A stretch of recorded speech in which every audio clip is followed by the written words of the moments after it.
Sebagai pembuka fase 5 Marvel, Ant-Man Quantumania ini bagi gue not bad lah ya. Oke-oke aja. At least ngasih kejelasan pasti mau dibawa kemana project Marvel berikutnya. Ketimbang kemarin, fase 4 Marvel yang nggak jelas gitu arahnya mau kemana. Dan kayak udah capek nggak sih kita sebagai penonton disuguhin konten yang banyak tapi kualitasnya nggak semegah atau sememorable awal-awal Marvel dulu. Cukup ironis.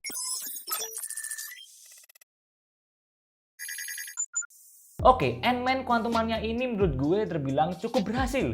Bikin gue nggak sabar nunggu Dune 2 yang tayang besok November 2023. Aneh ya, bukan penasaran sama project Marvel Phase 5 malah ke film lain. Ya gimana lagi, di film Quantumania ini Marvel kayak berusaha sekuat tenaga nih, ngasih sebuah sajian adventure yang epic, yang besar. Tapi sayangnya semua itu masih berasa di skala kecil doang, yang nggak semegah itu juga rasanya. Punya potensi menuju ke sana sih, tapi balik lagi, Marvel punya ciri khasnya tersendiri yang kalian tahu apalah itu. Tontonan ringan yang seru dan menyenangkan, toh apalagi ini film Ant-Man yang emang ke situ arahnya. Tapi beda kayak Ant-Man 1 dan 2 Bre yang masih membumi istilahnya. Sekarang di Quantumania kita diajak masuk ke semacam dunia fantasi gitu. Bukan dunia Star Wars, bukan Arrakisnya Dune, melainkan Quantum Realm itu sendiri. Yang mana di sana keluarga besar Scott Lang ini nggak sengaja kejebak dan harus berurusan dengan sosok villain yang bakal gantiin Thanos, Kang, yang diperanin Jonathan Majors. Jonathan Majors ini mantep sih di sini, curi perhatian dan nge-carry film ini barengan sama Michelle Pfeiffer. Tapi hal itu nggak cukup sih. Secara keseluruhan, eksplorasi buat buildingnya di sini sebenarnya keren guys. Konsepnya kece, banyak banget karakter unik, teknologinya pun canggih. Walaupun CGI-nya kelihatan masih kasar, berasa screensaver laptop doang, tapi visual filmnya terbilang tetap cantik sih dan berwarna dibandingin beberapa project Phase 4 kemarin. Sayang aja semua hal ini masih ada rasa nanggung. Ya karena itu tadi, skalanya mau coba digedein tapi terbatas sama narasi ceritanya yang lagi-lagi jatuhnya mediocre.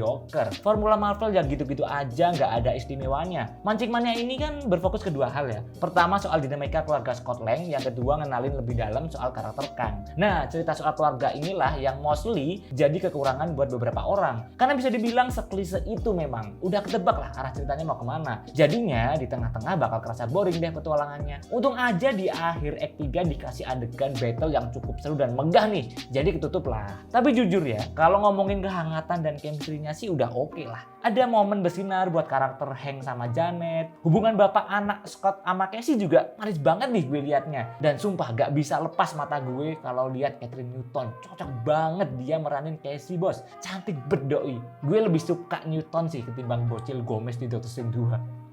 Terus apalagi ya, kalau buat Hope Van Dyne nih, gue nggak tahu. Rasanya kok keberadaannya kayak nggak punya dampak besar ya. Tapi nggak apa-apa lah, udah oke. Bagi gue yang nggak ngikutin komiknya, lihat sosok Kang di sini cukup menarik sih. Awal-awal dia dimunculin tuh kerasa banget seremnya, intimidasinya dan ambisinya. Tapi pas di akhir kok jadi loyo. Gue ngerasa agak gimana gitu sama si Kang ini. Nggak sepowerful seperti yang dibayangkan lah. Tapi ya udahlah, pengenalan major villain yang menurut gue udah cukup bagus sebagai menu utama tema multiverse di fase 5 nanti. Masalah komedi gue masih oke, gue masih bisa ketawa, nggak garing banget, nggak se-cringe parah di Thor Love and Thunder ya. Tapi balik lagi ke selera humor kalian kayak mana, bisa hit and miss. Kesimpulannya, Ant-Man Quantumania ini bakal jadi tontonan yang seru dan menyenangkan banget deh kalau kalian nikmatin aja apa yang dikasih. Gue bukan fans Marvel dan gue nggak pernah nonton trailernya, jadi nggak ada ekspektasi apa-apa. Alhasil gue bisa have fun dong. Walaupun Ant-Man Quantumania sendiri nggak ninggalin hal-hal berkesan buat gue selesai nonton, tapi sebagai pembuka fase 5, bagi gue masih terbilang solid lah. Nggak jelek-jelek amat. Atur aja ekspektasi kalian. Sama di sini ada 2 credit scene yang cukup penting. Jangan lupa semua kembali ke selera, perspektif, dan tujuan dalam menonton film.